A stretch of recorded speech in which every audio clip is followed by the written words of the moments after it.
Welcome to Season 6 of the Prosthetics and Orthotics podcast. We are absolutely thrilled to have you on board. We're talking to experts who know their stuff, the patients who've experienced these technologies firsthand, the vendors who provided the tools, and the thought leaders shaping the future. Together, we will uncover the ways to make the lives of those relying on these incredible technologies even better. We hope these discussions are going to be the highlight of your day. Hello everyone, my name is Joris Peels, and this is another episode of the Prosthetics and Orthotics podcast with Brent Wright. How are you doing, Brent? Hey, doing well, Joris. I mean, it's not just any episode. This is the first episode of our new season, Season 6, which means that we are on our 61st episode, which is pretty incredible. Wow, that's so good, dude. I'm really happy with this many episodes. I'm still learning. I'm still super enthusiastic. It doesn't seem like it's 61 episodes, but it is. It's good. We've been recording over a year and some change. And that's pretty crazy. And we love feedback. So if you're listening and you have an idea for us, we'd love to hear who you want to have as a guest or an idea of us to talk about. Okay, so we're happy that we have a sponsor. And that sponsor is the Indiana Institute for Prosthetics. So, Brent, what do you know about the Indiana Institute of Prosthetics? Well, this sponsorship is actually really special to me. You know, Matt Habecker was a guest on our podcast. Man, it's been a couple seasons ago, but he said, I really just enjoy listening to you guys, and I want to support you with what you're doing. And Matt is in Indiana, as the name states, but he's from the time that he's gone into business for himself in 2012 is just doing really niche boutique prostheses, custom for patients, and he wants to make sure they're happy with their device. And I just think that is amazing. All right, man. That sounds like a great, man. It's wonderful to have so many sponsors for that reason. And so thank you so much for Matthew to do that for us. It's absolutely wonderful. Thank you for your sponsorship. And so who's on the show today, Brett? Well, I'm excited to have Tara Nicoll on the show today. She's the head of business development and the IP manager for Mecuris. Mecuris is a cloud-based software that allows you to modify a prosthesis or orthosis right in your web browser. They've been around for a while, and I really look forward to hearing Tara's journey not only into the field, but just some of this idea around some of the intellectual property too, as much as she can share around intellectual property and software and where she sees that going specifically for our field as well. Okay, perfect. Well, welcome to the show there. Thank you very much. I'm really excited to be here. This is my very first podcast. So I'm so honored to be on this podcast as my first one. Okay, perfect. Great. So glad to have you. So first off, how did you get involved with ONP? I think, like all good things, I never could have planned this. It was truly an accident that turned out to be a blessing. I have, as Brent said, I have been working in intellectual property, so patents, trademarks, designs, etc., for the last 17 years. And the company where I was working at, my contract came to an end, and I was contacted by our now current head of marketing to say, hey, I'm working at this company and they're really looking at developing a lot more of what we currently have. And I think you would be a good fit because we're a startup and you might have to do a couple of different things, but I know you would probably be able to do this. So why don't you apply? And I'm like, I don't know anything about prosthetics and orthotics. She's like, it doesn't matter. I'm sure you'll be able to handle it. And next month in September, I will be here 5 years.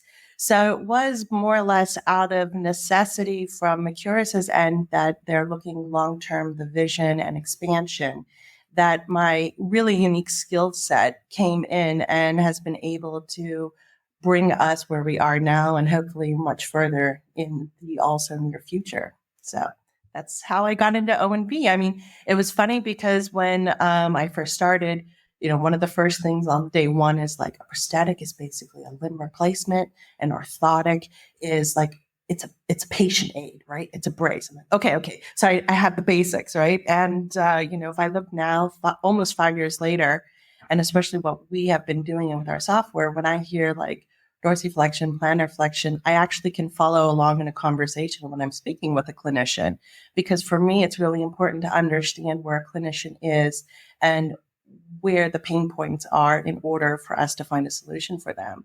So I'm really thankful that I actually got into this very unique field. I mean, it's a niche market. And something that might be interesting for the your listeners to know is that it was actually on LinkedIn, I believe, yesterday. It's like the top 10 jobs you've never heard of. And it was like on spot number 4 was prosthetist and orthotist. And I just thought, that's really funny, because in that, like 5 years ago, I would have been in that same position, but in the last 5 years, it's become my whole world. Okay, that's really cool. And I like the idea that you're looking at this in a very different lens, at least originally for in intellectual property. Now, everyone's kind of heard the word patent and almost kind of, how does it actually work? I mean, if I invent something, like, what's the idea here? I mean, I have certain rights if I invent something, or sometimes I have to claim them. How does this, what if I don't claim it? Could you give us a little bit of an overview of this, like this, the whole landscape, like intellectual property, kind of how does it work? Oh, 45 minutes won't be nearly enough. And I will also make sure, to try to just kind of do a beginner's guide and an idea. So the first and foremost, which is hard in a field where collaboration is very important, is when you have an idea, you actually shouldn't share it, more or less. I think that was one of the very first things I had to do when I came in and started at the company, is I had to actually talk to everybody and say, okay, you have an idea. You have to run it by me first. We have to make sure that it's not published, that it's not in some journal or somewhere, because if you actually give away this right without at least having it copyrighted, you're basically giving away a very important asset for free. And your ideas, you can make a lot of money off of them, obviously, or at least protect them. So what we had to do is we had to actually go in, and with the people I'm working with, we had to actually they had to understand that intellectual property is more or less at the very beginning of an idea of like a new product. So you do research and you see, okay, is this currently anything out there in the field or not? This could be software, this could be hardware, what is known as prior art. This could even be a patent application that is 40, 50 years old and no longer even in effect, but it's still out there because the idea was published prior to this. So that's the first thing. My idea is also, we have, when there are ideas, even at the beginning phases, my colleagues will come to me and say, Tara, I'm looking about this and I have this idea. So I will go in and through various IP monitoring tools for patents, for trademarks, for designs, I go in and I can do like a basic search to see, oh, there's something out there or there isn't. And then if we really want to make sure that we aren't there's one thing to have something out there, but it's more importantly to make sure that you're also not infringing. So basically, using somebody's granted right, be it a patent, be it a trademark, be it a design, unbeknownst to you, because our patent attorneys always say, and I always have to translate this from German into English because I love the German so much more, is that a patent isn't a right to use. It's a right to prohibit for others of using it. Because that's why you have to have certain ideas of licensing agreements. Yes, of course you can use it, but we came up with the idea. So of course the people who came up with the idea need to be compensated financially for what they actually developed. So that is one way. So I do a search. We go through an actual check, like a checklist that we go through, and we look into all different things like development, inventiveness, novelty. So how new is it? Then we think about the business strategy behind it. And based on a ranking system that we've developed, then we then say, okay, the higher the ranking means the right that we want to do. So perhaps a patent.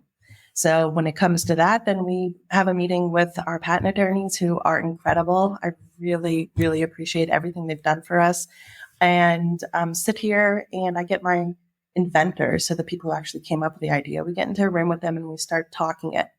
And our law firm that we use here, it's a Munich-based law firm called Mecuris. They are able to speak to our inventors in a way that an inventor would speak to an inventor. So I'll put his name out there, Julian Wurmser. He is a software expert, and he actually, coming from this field, speaks geek fluently, but in such a great way that, my software developers really enjoy speaking with him, and they ask the questions that need to be asked. And I think that's very, very important to know, is that when you have ideas, you have to be able to communicate them in a clear way so that also the right that you want to get protected is also protected to the best of your advantage. So you really need to find someone who can do that.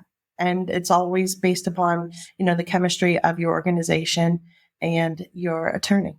Okay. And then, so this seems really good, but I mean, but first of all, you have to document it well, right? So the point, if I can't come in that, these patent attorney guys, these are really expensive people, right? So I have to, I have to also document it well before I go to talk to these people, right? I have to actually know in my mind what it is and be able to explain it really well, right?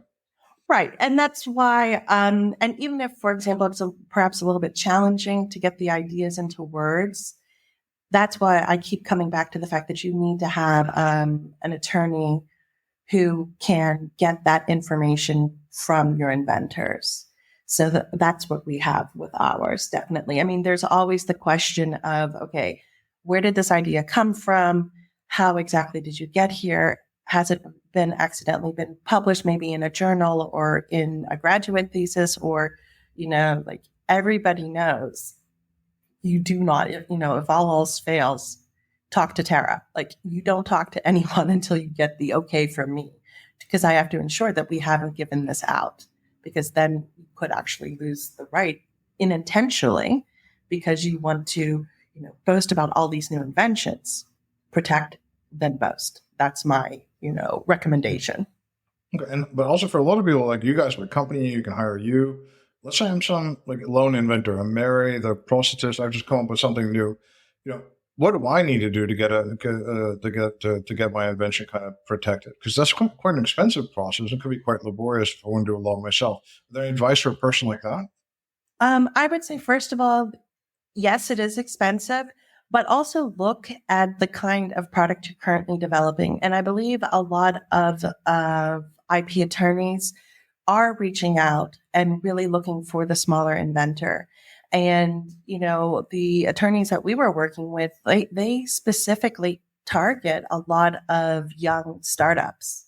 So they have more economically feasible prices, because they know there's a difference between a small startup who is trying to get their rights established and protected versus a massive MNC who has existing IP portfolio and a lot deeper pockets.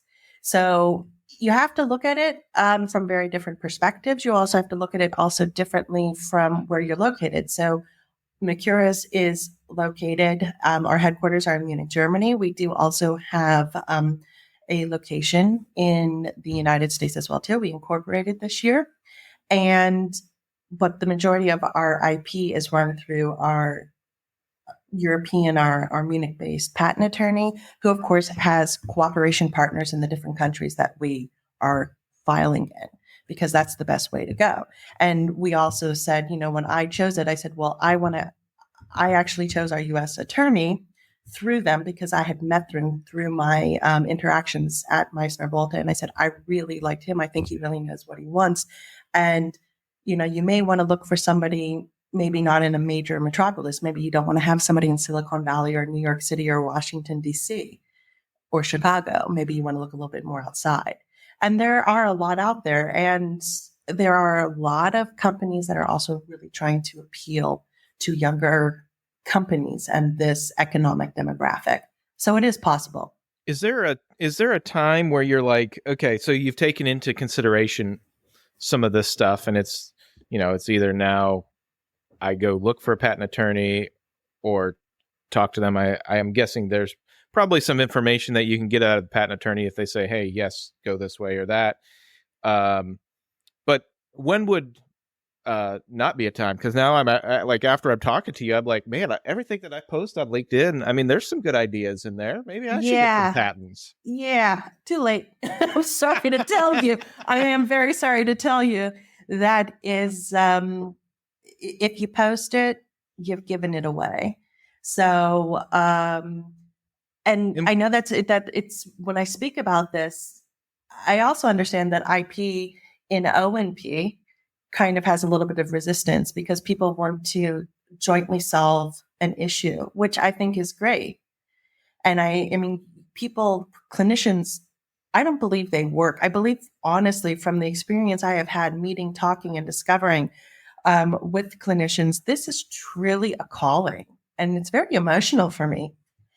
So it's in their instinct to do well and want to share their experiences and their findings. If you want to do that, get some protection first is my recommendation. Then shout it to the world. But so on that note, though, okay, so let's just take me for an example because I'm an easy, target, punching bag or whatever. So I post a lot of ideas. I don't really care. If I post, though, can somebody else patent my idea? Okay. First of all, I would just like to make a disclaimer. You're not an attorney. I cannot provide any legal advice. My sister's the attorney, although not IP, and I just want to make that disclaimer. From a lay person's perspective, if you don't have some kind of protection, you are giving your idea away. And if you're not sure, my recommendation would always be first follow up with someone in intellectual property to get a second opinion before you do it. So maybe take that instinct of let me share it with the world and take a step back and think, where do I want this to take me? It's always depending upon the person's motivation on posting. Am I sharing information so others can profit? Or do I financially maybe also want to profit from that? That I can't speak to because I think every situation's different. But my recommendation. I guess my question though on that though is, can someone take your idea and patent it and make it to where you can't use your own idea? And I know you're not an attorney, but like in a big picture type of thing, can that happen? It is possible. I can't actually go into too much detail about something, but we had a similar situation like this actually at Mecuris, where one of the founders, his very first idea, actually, it was his graduate project. And he presented it at the ESPO, I think in Vancouver, over 10, 12 years ago. And it was interesting because the drawings which he actually showed ended up on the patent application of another company. And so we were like, I'm sorry, what? So he was asked, of course, to show that before that patent application was filed, that this idea that he had was actually presented prior to the filing of the patent application. So we had to assist a company with exactly this. And we proved, that indeed it was like that. So it is possible. It is possible. Yeah. Interesting. You might sway me. Okay. You know how I am. Yeah. And I also like to say, it is different in different countries. Our portfolio, I'm very proud to say, is we have it in multiple countries. It is challenging to say the least, but it's also something that's very interesting. And I also fell into IP by accident as well, too. Every position that I have ever had has taken me to a new level. I started working in Japan, came to Germany. I've changed. This is my fourth professional career, and I still have at least 20 plus years. I have no idea what I'm going into next, but I'm excited for the ride. But having this good basis in IP, and I'm very thankful that I have this because I worked as a paralegal in larger firms here in Munich for 9 years. I got a real good background in it, where I could build up off of this to then look at it for like the tangible assets and the business side of it. Like, how can we make money from this? And that's what I've been working on since 2012 in different positions. I mean, I've also worked for a Latin American company. So I actually worked in Argentina and Brazil for a short period of time. So, hey, you have no idea. I'm also happy to help people if they're not sure, at least give them ideas and contacts. I know literally patent attorneys in every single country in the world. I am not exaggerating. So that is to the listeners. If they have any questions, please feel free to contact me. I can try to put you in connection. And no, that's good. That's really nice. But and what are other, like, everybody always talks about patents, but there's other options as well. You kind of talked about this, kind of like, there's more design rights, or there's other kind of things we can do besides just a patent, right? That is correct. I mean, patents are probably what people need to understand. They are the most, I would say, time and cost intensive, but that's also where a lot of the return on investment is much higher. At the very beginning, so for example, the Mecuris, what I like to call the Flying M, our logo, that is trademark protected. That is an actual figurative trademark, meaning the M is protected. Our name Mecuris is protected.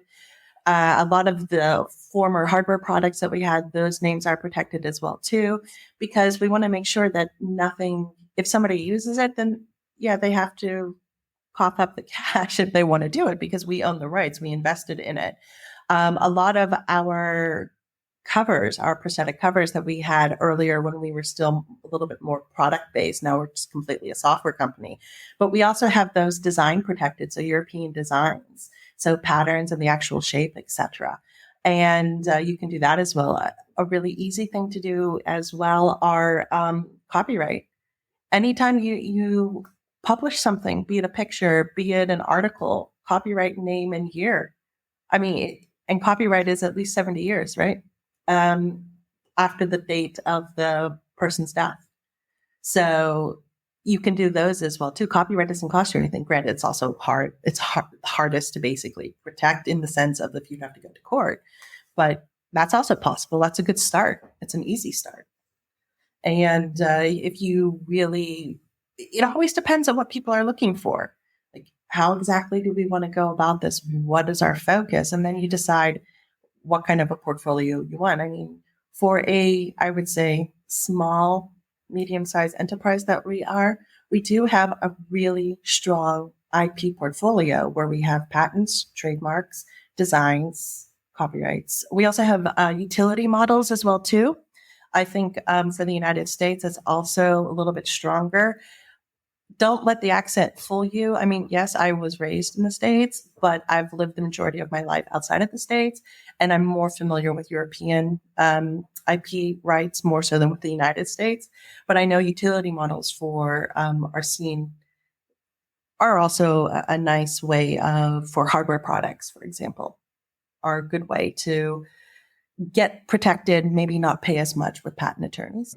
That's very interesting. And just on the whole, I mean, do you think that this is like what kind of priority would you give this? Because I think a lot of people aren't really concerned with this, and it's kind of nice, maybe. But is there a way to make sure this is like, you tell your people every time you invent something, go to me. But if I'm by myself, or if I don't have a dedicated person, is there a way for me to gauge, like, when do I need to go to an external party? When do I need to start documenting stuff? Or when can I just like happily invent along with it? Always document. I would say document from the very first idea, like even scraps of paper, etc., that you have it on. There are a lot of things that you could probably first start to do. Like, there are a lot of tools, a lot of the websites of the patent and trademark offices. You can go in and use them for free and do searches, for example, of what you think might be existing products. But that, for example, for a patent, for a hardware patent, you would have to know the correct classification. And so that would be, I think it's A61F is for prosthetic devices, for example. Please don't quote me on that. I don't have it, but something along those lines. And you could go in and start searching that. Search online, see what people have already been putting out there on websites, etc. I mean, today we have a lot more opportunity to see what's already out there. And I would say once you have this kind of information, try to find an attorney who would be willing to maybe give you 1 or 2 free hours or very low rated hours in order to say, hey, we have something here. If you really feel that, hey, I have something that will really change it, it's a return on your investment. So don't underestimate it. I have heard when I talk to people about IP that at least in the O&P branch, they're kind of hesitant because they feel that, well, there are already bigger players out there. They have everything protected. You can't really do this. And the only people who win, if it would come to court, only the attorneys win at the end. I can't speak to that because I haven't been through that, and I see it from a different point of view. So I think IP is definitely something people should never underestimate. And I really enjoy the fact that we have a lot of, a lot of parts of our software. We have filed patent applications on it because it is unique and it is interesting. Definitely. So tell us a little bit about Mecuris, because we haven't really talked about you guys yet. Like, I mean, what do you guys actually do? Okay, thank you for asking. I mean, Mecuris started in 2016, and as I previously started, that we had it was an interdisciplinary team of designer, an orthopedic surgeon, mechanical engineer, strategist, software, finance, and leadership. And this group of people came together and they said, we want to make progress in the field of O&P. We want to find more customizable solutions. So what it started off as is that it started with a lot of development, as I stated earlier, about hardware products. So we did 3D printed feet, we did customizable covers, and at the same time, we were also doing the software behind it in order to make this. And so we were sitting there and people were looking at it. I mean, we have 3D printed feet.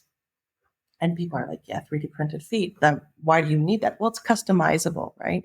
We had a pediatric 3D printed foot. And this is actually some of the products which I do have patents on are hardware products. And they were we just got the European patent for what was the first step and the pediatric foot, and the next step, the adult foot. And what it is customizable. So when we were seeing just like with the developments and seeing what the field wanted, we saw that long term, actually, that although our products were great, we knew that a lot more was developing, from prosthetics to the covers to actual orthotic night splints as well too. We brought in 2019, and we wanted to be able to expand just from hardware to really getting into the software. And so what we had decided to do is, because being a startup and having limited capabilities, to actually change our focus to the complete, what we call our MSP, the Mecuris Solution Platform, which is a CAD/CAM software. It's completely web-based, and it's basically giving prosthetists and orthotists the workbench, the tools, what they do manually. We've put it into a digital form. And that has been our focus for the last 2 years, where we have really grown and developed and expanded on this. I think it's interesting that you guys did such a pivot, essentially, right? It's very trendy to talk about pivot, and it makes it sound kind of easy. Oh, let's go do something else, guys. You know, but it's, of course, it can be very, very painful for an organization. Was it very difficult to shift that focus from actual making a thing to just focusing on the software? Well, no, I think this also needs to be clear that while at the same time we had both, we had the software in order to make the prosthetics and the orthotics and the covers. The Mecuris Solution Platform was there at the same time. But it was a matter of you have to listen to the needs of the market, and you have to also see, okay, where is there expansion for growth? Where can we really focus all of our talents? Where can we focus? Where can we actually have the main focus for business focus as well too? And we saw that software development, CAD/CAM development, was really what the market was asking for, more so than prosthetics. Okay. And so when would I use your software? Like, if what would I get up to with your software, and when would I use it? Well, you could use it. So, for example, what I like to talk about is that it's the software to use has a very low entry barrier. So, you want to go in and you want to do a modification. So, what I think a lot of prosthetists and orthotists have been traditionally doing is, of course, you would do the plaster cast and you have to manually hold someone in the correct position in order to make the cast. And then from there, you can do the positioning. So instead of using the plaster, the idea and the concepts behind it, you could do it digitally. So you would use a scanning application, TechMed 3D, Comb. You would scan a patient. You would upload said scan directly onto the Mecuris solution platform. And then the actual correction of what you would want to do with whatever for an AFO, for the knee, for the hand, the wrist, you could go in, choose the platform and make those corrections. What you would be doing manually, you do it digitally. So instead of like physically holding someone and manually correcting, which could have also be a 2-person job, you now take the hands from the person, you actually put it onto the mouse and you digitally correct the patient. And then from there, you can also further create through modeling. And then our creator, you can actually make an actual orthopedic aid splint at the end. And is the idea generally that, like, compared to, like, I don't know, some general CAD software or something, this is just more specific, it's going to save me time because it's easier? What's the advantage of this? Right. Well, I think that's also the one thing, what I've been hearing a lot from clinicians is you have to listen to and understand what their needs are. I mean, when I hear a lot of clinicians, they're like, I have clinical days. So from this blocker, I go in and I treat patients, be it, I don't know, from 8 until 2.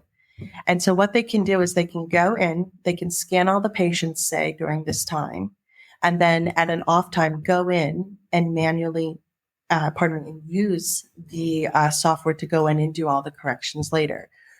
Whereas traditionally, you would have to cast a patient, go into the workroom, you would have to sit there and you would have to do all of the different modifications that you would need in order to get, make sure that in the lab and the plaster cast, everything is done. Make sure your shoes are clean, go out, see another patient, do the same process again. And it's not as efficient as when you say, okay, this is my time frame. I'm going to scan all of my patients. And then at a different time frame where maybe I don't have to go in and fix something or treat a patient at that moment, go in and then actually dedicate the time to make the actual digital solutions. So because one of the biggest surprises actually that I learned is that clinicians are not reimbursed for their time. And that shocked me when I heard that about this field, about O&P in comparison to maybe physical therapists or occupational therapists. My jaw dropped. I was like, how can this be? And I've been told again and again, no, we clinicians were only reimbursed for the devices we make and not actually for the patient care. So I'm hoping that through using our software that they can be able to go in and have a more, I would say, accommodating workflow using our digital tools in order to maximize patient treatment, as well as getting the maximum, reimbursement for the products that they actually produce. Okay, that sounds like a great idea. And if you're looking at this in the future, I mean, I think, are you looking at this as a market where it's still going to be like these small shops? Is that the future you think of this LMP market? Is it going to be, or do you guys also kind of predict like lots of consolidation and maybe big, large chains using this stuff, or are you much more into like, kind of more regional, like local shops, let's say? You don't have to say one or the other. You can have everything. It's not an and or. Anybody and everybody, if you have a stable internet connection, a mouse and a laptop and browser, you can use this. It doesn't, you can be in a chain. We have chain clients. We have the smaller stores. We have actual universities in MSOP programs. They've actually been using the tools to start learning it. So anyone and everyone. I also am looking for possibilities. I would love to see a lot more crossover. I would love to see a lot much more in fracture care and in, occupational therapy, to have the occupational therapist also use this as well too. I listened to your podcast. I think it was 2 or 3 podcasts ago when you were talking about what are the other possibilities outside of O&P, like what can we do? And I see a lot of collaboration. You just right now it might have started for O&P, but I do see a lot of possible, synergies in this field. We're here for anyone and everyone. No one is too small. No one is too large. We love to accommodate everyone. I love that about what and I love the collaborative effort. Yeah, in yours, one of the things that you don't see because when we're at the meetings and such is, Tara is really a connector. If their product may not be the right one, she may push you somewhere else. Or if you're like, hey, I'm looking for this and this, she is well enough connected and knows enough people that she could probably get you in a direction that she goes, and that's just good customer service. So that's about Tara. But Tara, one thing that I found interesting about what you said is you've lived mostly outside of the U.S. and we've had a couple international or outside of the U.S. Guests on the podcast, but. Mm-hmm. It does seem, at least just from my eyes and LinkedIn, whatever that means, is there is regional differences, even in the U.S., but it's even becomes more evidence when you get outside of the U.S. on the way people practice and people's adoption to digital technologies. So, for instance, there's a lot of people in Europe and, those areas that are actually seem to be, I would say, a little bit of ahead of adoption of digital technology. I was just wondering if you could speak a little bit to what your feedback is on some of that. I thank you very much. And I do love this question as well, too, because, I think people also need to realize as well, Europe is not one country.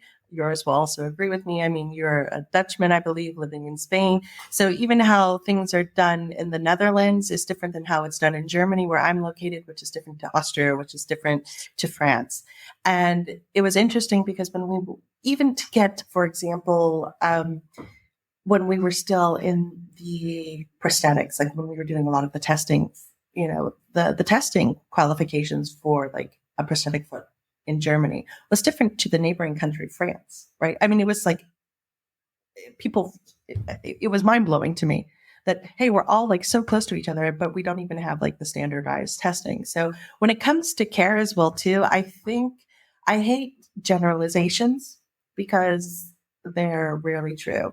I think healthy skepticism is everywhere. That makes us human. I believe in North America, South America, and Europe, Asia as well. What I do see, though, is, I will be speaking predominantly about what the experience from Germany is that, so prosthetist orthotist in German, as most people know, is an Orthopädie-Techniker. And an Orthopädie-Techniker is really everything. So where you would go to perhaps to a physical therapist, occupational therapist, a lot of the occupational therapy is covered here in Germany by what would be the clinician, the prosthetist orthotist, which is a big difference. So I think that was one of the first things that we had to understand, at least in the North American market, that, okay, we have to focus, prosthetists, orthotists maybe don't do the entire body, and like they really focus on only certain body parts. So, okay, that was very interesting. So that's why I also try to reach out to occupational therapists and hand therapists, which is a completely different group in the United States. We also, I think, look at it, the skepticism, and what I've heard from people who have been in the field a lot longer is that 3D printing apparently came in really fast and hard, 30, 35 years ago, and it didn't live up to what it had promised. So everybody immediately dismissed it. Well, think about the technology that we now have with our smartphones versus the old fashioned, big, like mobile, I always look at Friends and laugh about like the cordless phones, right? Like it's completely different technology. So I would say that from the point of view in Germany that, yeah, there is some skepticism regarding printing materials. But just because there's skepticism doesn't mean that it's not being implemented. I do think that you also have people across the board, and I don't believe age is as big of a factor as what many people say. That, of course, the newer upcoming generations are definitely like, yeah, let's do this. We can easily print something MJF, and they're the ones that are convincing a lot of the more traditional generation. But they want to sit here and see, okay, how hard is this going to be for me? I'm not a technical like CAD CAM designer. I don't think I could really go in and try and do this. But we say, no, okay, tell us where your problems are and we will address exactly your needs.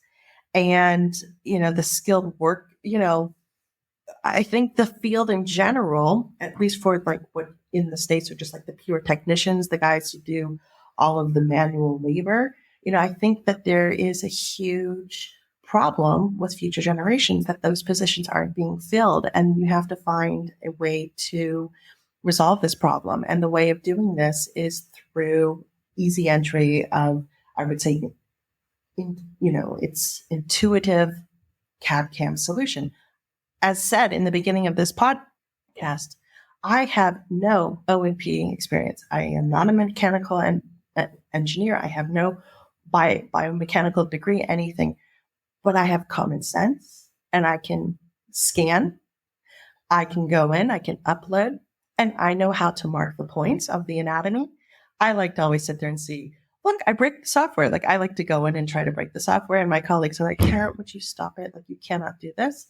But nonetheless, you can go in and you can see it and you can make these amendments. And we have various tools that are based off of the processes, the tried and true processes that every clinician learns. And it's just, taking those physical tools and replacing them with a mouse. So that is what the adoption is. And yeah, granted, you have manual workflows but at the same time, we're there to help them with the optimization. Of course, there's always I would say, reasoning, oh, I don't have time to learn it. It's, return on investment. Give me a few hours and then just compare to what you've been doing manually and see, maybe it's not for you. But I haven't ever heard that yet. Maybe I'm wrong. So, there is a lot of guidance, but we're happy to guide. And, it's a very user-friendly interface. And we have our, clinical experts. We've got Richard in the States. We've got Elena. We've got Ellie, who will be there to assist people, to help them get accustomed. We're here to help. And yeah, I do see it as, if I look now in 2023, where we currently are compared to where we were when I came in 2018, my very first O&P conference was ISPO in Japan. And so that was quite a trip, very interesting, like all of these learnings and all of these clinical things. And then the world shut down and we were trying to do all of these things virtually. My first AOPA in 2020 was virtually, actually. And just seeing the difference of how the attitudes towards software and digital have changed within this very short period of time, I am extremely hopeful because I don't see it as the future. I see people understanding this is what we need to do to keep viable. I don't know, Brenton, maybe you were one of the factors, but the fact that AOPA has the digital showcase on the Saturday during the final day of the conference, it started last year, and the fact that it came back by demand this year, I think that's incredible. I think it's great. And I really look forward. I mean, we were there last year. We will be there again this year, just to see everybody's dealing with one case and we're all trying to find solutions for it. So that was really kind of long-winded, but I think, yeah, there are different attitudes, but change is the only constant. You either change or you get left behind. Yeah. That's my opinion. That's true. And I mean, I see that a lot. I had a meme that I guess, hit home for some people, because when you go to a lot of websites and such for O&P, it's like, hey, we're trained, our clinicians, in all the latest technology. And, they label all the technologies. And then my little person said, like, 3D printing. And they looked like kind of questioning, like, how is Huh? that new technology? Right. Yeah. Oh, you had that LinkedIn that was great from Yeah. Lord of the Rings. I Yeah. laughed. I almost laughed. Almost water came out of my nose when I read that. That was great. That was really great because it's true. Yeah, but I mean, change. So, and I love the way that you put it. It may not be right for you every single time in every single instance, but why not throw it in your toolbox as a tool? And Joris, you'll appreciate this. So, at AOPA this year, there's a brainchild of a couple people. Jeff Aronstone, who we've had on, was one of the main ones, and then Jonathan Naft also was a kind of a brainchild. What they do is they have two cases, a prosthesis and an orthosis, and you go into this room, and then you have all the vendors that are in O&P in the digital space, and you get to see how each software company solves the case for an orthosis or a prosthesis. So what the workflow looks like. And it's pretty incredible. And so you get to see where the similarities are, where the divergence are, and then you get to see, hey, how would this work in my practice or in what I'm doing?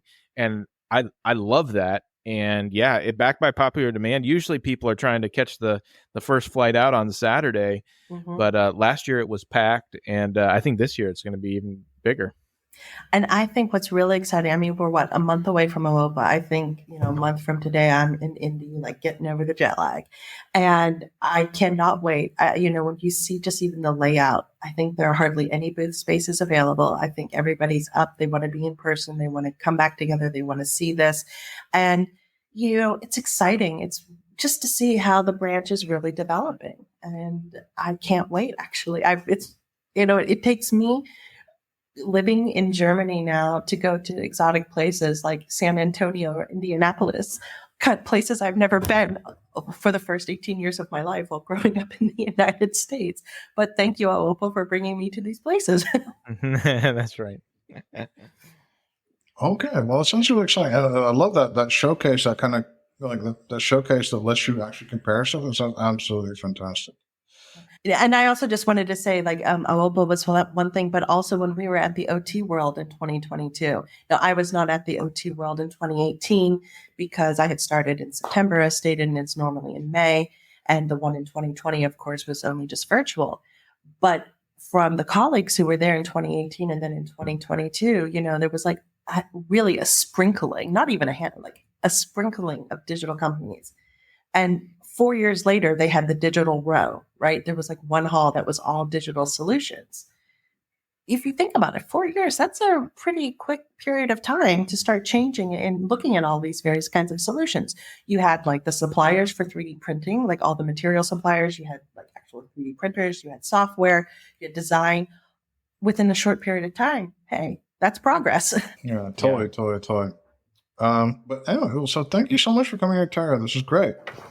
Thank you very much for having me. I hope I didn't babble too much about IP because I always tell people, I'm like, okay, full disclosure, I'm quite an IP nerd, so I will like go on forever. And I do appreciate you giving Mecuris this opportunity to talk. And I do look forward to seeing what other podcasts brought out. Congratulations to 6 seasons. And if anybody needs any help regarding IP, you can find me on LinkedIn. I'm sure Brent will give a shout out.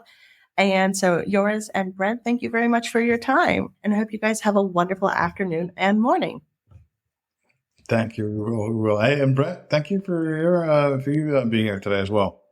This was great. Yeah. I mean, I love hearing the intellectual property kind of take on that. It may cause me some pause on some ideas to think about it, at least, right? And not necessarily to practice what Tara preaches.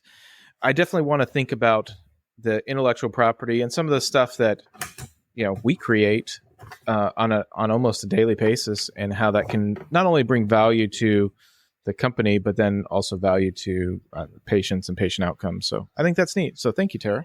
You're welcome. Copyright. You can always copyright pictures as the first step. Okay. Just saying, it just copyright name and year. It's a start. Okay. All right, guys. All right. Thank you so much for listening to the Prosthetics and Orthotics podcast. And you have a wonderful day.